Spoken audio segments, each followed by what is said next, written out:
Alright, so today I'll be discussing display and image processing. I'm going to try to condense it as much as I can. Basically, what we need to understand is, how is image stored, how is it enhanced, what makes up an image, how is it processed, and whatnot. Okay, I'll go into detail with that. There is a lot of topics to discuss, but I'll try to condense them as much as I can. Alright, so display and image processing. The display is the essential link between the ultrasound system and the sonographer, so whatever we're scanning is going to be eventually transmitted into an image on the display. Alright, and bistable versus grayscale displays. We're looking at two kinds of displays we've modernized, so I will be discussing from analog to digital and how we've are coming up with new technologies. But we started first as bistable, meaning two colors only. Our images were just black and white. Bistable means two colors, right? Grayscale would be different shades of gray. In this case, we'll have white, light gray, medium gray, dark gray. It's just different levels, and this is also associated with brightness. Now I have images here. Bistable would be the first picture shown here. It has a lot of blacks, a lot of whites, and that'll be just very high contrast, right? It's going to be an image that you don't really want, is not ideal, as compared to a grayscale image. A grayscale image will give you just a good amount of grays, and it will display the image in a better resolution, but we'll go into detail with that. Okay, contrast determines the range of brilliance within the displayed image, and usually high contrast pictures are bistable, meaning that they're just all white or all black, right? The second image will display perfectly what contrast is. It is a excessive contrast. In this case, it has a lot of white, or it can be inverse, black, too much black and a little white. But that picture right there is not an ideal picture. The third picture will be ideal, which displays a good distribution of grays, whites, and gray, and black, I'm sorry.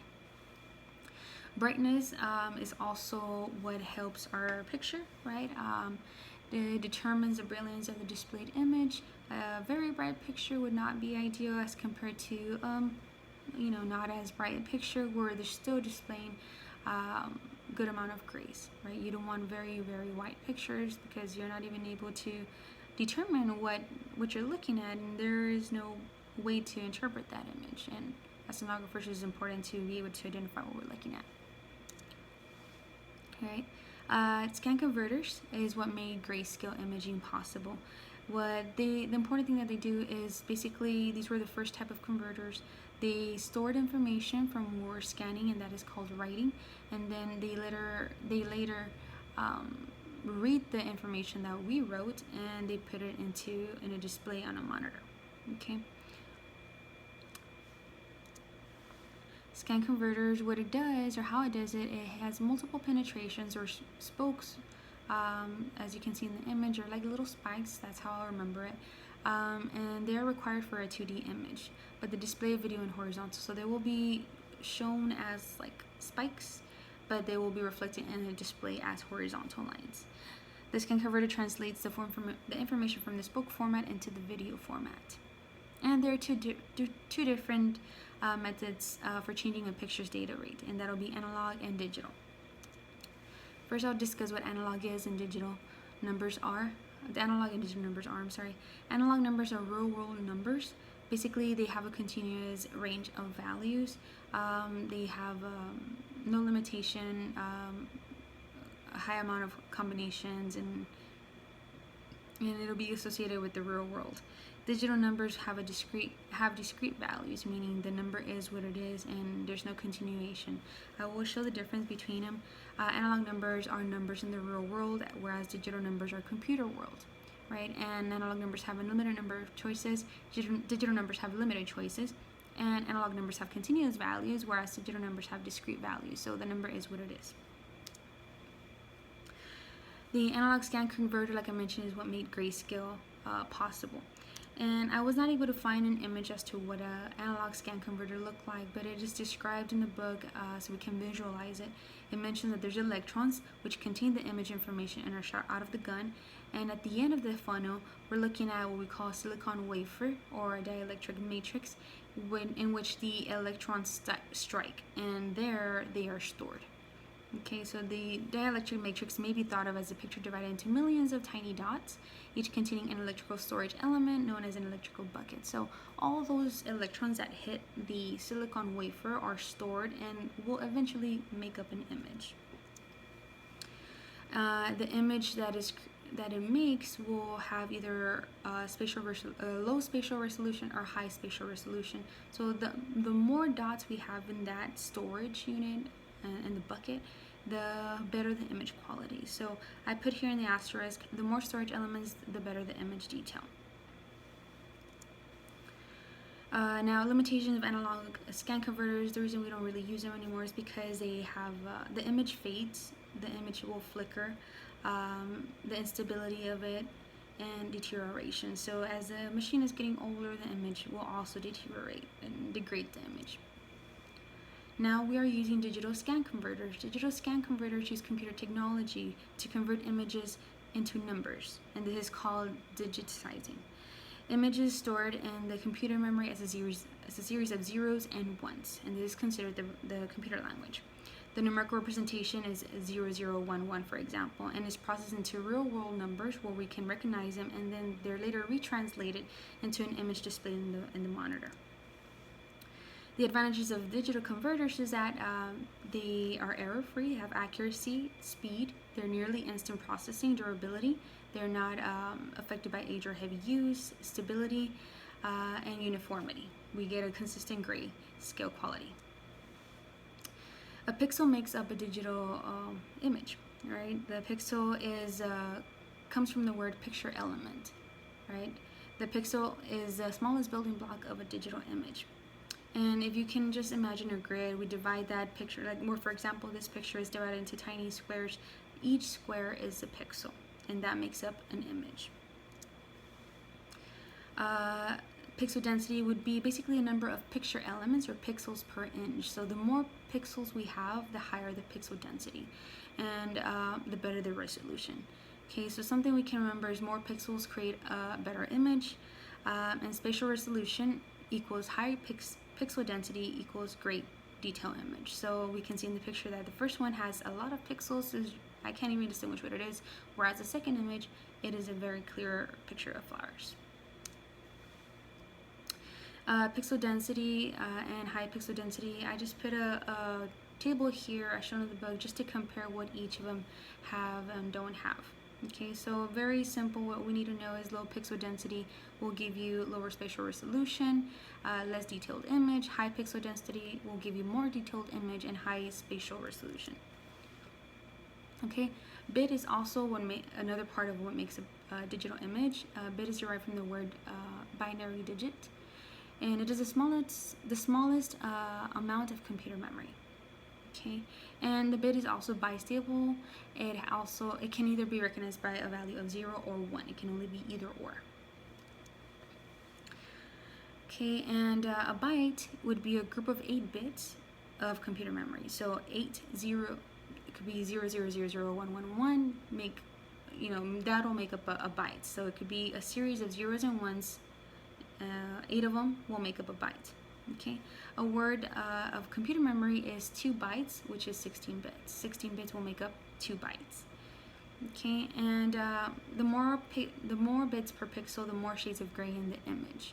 The images with many gray shades equals a better contrast resolution. Here's an example of bits. We can see that in the first image there's fewer bits, meaning there's less gray. It's a little bistable, high contrast. And more bits will be in the second image, which is more grays and better resolution. Here's just a chart to compare what fewer bits per pixel and more bits per pixel are. And there is a formula to determine how to calculate the gray shades, or how to calculate your bits. Okay, and it is here we're going to have to determine the number of gray shades that can be represented by a cluster of bits, multiply the 2 by itself the same number of times as there are bits, right? So it's 2 by the number of bits, or 2 with an exponent of n, which is the amount of bits in the image. An example would be, how many possible shades of gray are displayed by 5 bits of memory? Multiplying 2 by itself 5 times will give us 2 times 2 times 2 times 2, and that equals 32. Which means that there is a max of 32 that can be displayed within 5 bits.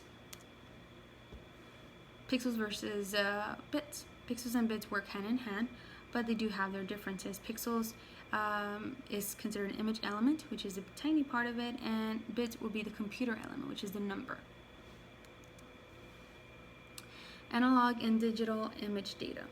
A transistor produces very low voltage electrical signals that create an image.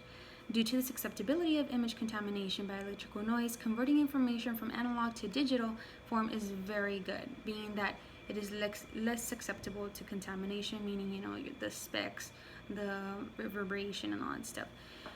Before it displays on an analog monitor, the information must be converted back to analog form. So this is basically what it's going to do. It's 5 steps, and we can see in the image that first is analog, then it goes to analog to digital converter. It is converted into digital memory or binary numbers, or it's digitized. Then it's converted back into analog, and then eventually displayed, right? So translating information from analog to digital and back again. It is a 5-step process. Electrical signals created by a transistor during reception are converted from A to D. Digital information is stored in the scan converter's computer memory. The processing of the reflected signals before storage is called pre-processing. The image information still in digital form continues to be processed by the ultrasound system computers. The processing after storage in the digital scan converter is called post-processing. I'll go more into detail what pre and post-processing are. Okay, since digital signals cannot be displayed on analog displays, the digital signals must be translated back into analog form by using D to A converters. Once an analog form, signal is now presented in analog video and is ready to display for interpretation. Okay, so we heard pre and post processing. What pre and post processing are is basically we just need to know the keywords pre and post. Pre is before, post is after.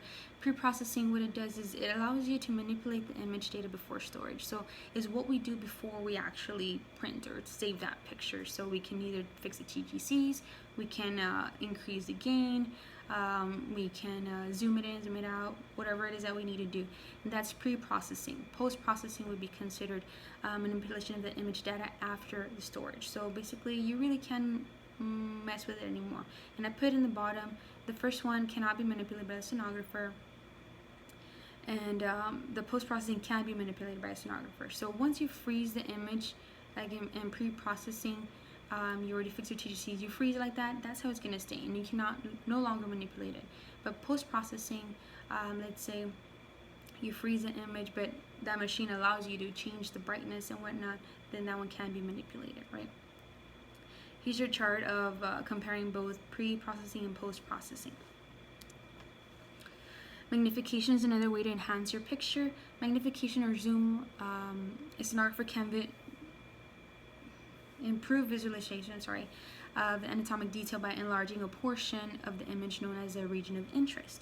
Now, as you can see in the picture, the red box is saying that that area is my region of interest, and that's what I want to zoom into. There's 2 types of magnification. There's a read or the red magnification and right magnification. Red versus right magnification. Basically, red magnification, what it does is it uses old data information. So let's say you already fix your TGCs, you fix the brightness and everything, and you save that picture. You're going to be using that picture to magnify it. You're manipulating that picture only, and you can no longer change the previous picture, right? That is considered post-processing. There's larger pixel size, because if you zoom into an image that is already saved, you're only going to pixelate that image. You're not going to change the amount of pixels. It's going to be the same amount of pixels that you had when you first took that picture or that image. And right magnification is going to acquire new data, right? So if you're magnifying while you are scanning, that is going to increase the amount of pixels, so it's going to make a better resolution, and that's called pre-processing. You're going to improve resolution, you're going to use more pixels because you're just zooming in into that area of interest. Here's some examples. We have read magnification, write magnification. The read magnification basically is, like I mentioned to you, you're using the same amount of pixels and you're zooming in. That image is not going to be of good quality. Whereas write magnification, if you're zooming in while you're scanning, you're looking at a better magnification, better image, because it's going to increase the amount of pixels when you zoom in as you're doing it. Codec excitation. This is a traditional ultrasound. This is a way of pretty much staying within FDA limits. So let me just go into detail with that, sorry.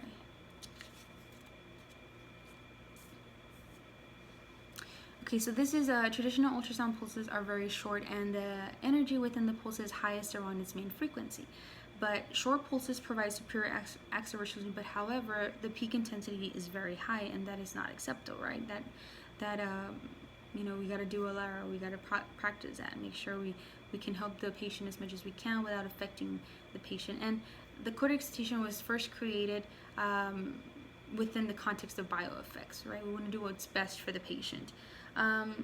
So due to the high peak intensity, FDA created limits for us, right? So it is composed. The codec excitation creates very long sound pulses with a wide range of frequencies. This occurs by using a special mathematical technique that alters the long pulses into a form suitable for a high image quality, right? So we're gonna pretty much elongate those waves so that they're not too short. That way we can make them better for the body and not, you know, exceed any, you know, stay within FDA limits and practice ELERA. The long pulse distributes energy over the range of frequencies, which allows for improved penetration and good image quality while staying within FDA limits. And the coding of the extraction shortens the pulse with mathematical computation and improves resolution. So this is just a mathematical computation that elongates that wave to make it safer for the patient. Now, compounding is another method to enhance the image displayed in a machine. Right, so compounding, just remember the word overlapping, or think of a compound word. Compounding reduces speckle and reverberations and improve contrast resolution. So those speckles in the air, or you know, something that's just not gonna, we want to make sure we get a good quality image. And compounding would be a combination of different methods that will allow us to have that good image. So one of them would be spatial compounding, the other frequency and temporal compounding. Spatial, what it is, it averages multiple frames obtained by steering the sound beams in different directions. Multiple images are obtained from different imaging angles. So due to that movement of the probe, it combines those angles and makes a better image due to the combination of those angles. Now, frequency compounding combines frames acquired with different frequency ranges called subbands. And temporal compounding means persistence or temporal averaging. What it does, it averages several frames acquired to create a smoother image. Edge enhancement is another way to enhance your image. Edge enhancement is also used to reduce speckle and reverberations. Edge enhancement specializes on round structures. So edge enhancement is an image processing method that makes pictures look sharper by reflecting surface between two media with different grayscale. So as we can see in the image here, it is enhancing the edges on the bottom portion of it, whereas the top one is a little fuzzy. It has good shades of gray, but it's a little fuzzy, whereas the bottom one, it's enhancing those edges to make it a better image. Okay, fill-in interpolation is a method of constructing new simulated data points to fill in gaps. So like I mentioned to you earlier, the spokes that shine like that from the transducer, those spokes are filled in by what's called fill-in interpolation. So gaps or missing data exist between the scan lines, especially as the lines spread apart, as we see them here. And what fill-in interpolation does, it predicts what information lies between these gaps and improves the spatial resolution. It improves the ability also to precisely visualize the borders of round structures. Okay, and now I'm going to discuss about what's coming up new, what's the new technology, and the famous one would be elastography. Elastography is a dynamic technique that produces images from sound reflections in an entirely new way. Images are related to the mechanical properties of tissue. The theory of elastography is that tissue will deform differently, elastic or stiff. We want to make sure the elasticity of that tissue, right? The stiffness data and ultrasound reflections are combined into images called elastograms. Before, the sonographer would press the transducer tissue to distort them, but now the distortion results from the sound beam itself. So before, sonographers would press on that tissue to maybe just to see the elasticity of it, but now the sound beams will do that job for us. Now I'm going into how we store. We're going to use PACS or DICOM. They're two different systems, but they work hand in hand. What PACS is, it means Picture Achieving and Communication System, ultrasound laboratory in which images and additional medical information are digitized and stored. The archival system is an important component of a PACS that stores image data. Computer hard drives are the primary digital storage devices used in PACS. DICOM, I think many of us have seen it in our machines. What it means is digital imaging and computers in medicine. Basically, think of this as the Wi-Fi of the systems, right? So DICOM is a set of rules and protocols that allows imaging system to share information on a network. If an ultrasound machine adheres to DICOM, it can successfully connect to PACS Medical Information Network. So they have to adhere to DICOM in order for the machines have to adhere to DICOM in order to successfully connect to other networks or the Medical Information Network. Okay, so I'm just gonna also mention other components. We have other storage units that we use. We can save images in different technologies that are used to record and store ultrasound images. And one of them would be magnetic medical, which is videotaping, paper media, which is charts that we use to compare, and optical media would be laser discs or compact discs. So, but that's pretty much the old stuff. Right now we're in the digital world. We have advanced technology. So there's other things that are coming up. Elastography is one of the most recent ones, and it's also been used in research. But yeah, so if you have any questions, let me know. I hope I explained that properly. I hope you understood and enjoyed the video, and thank you.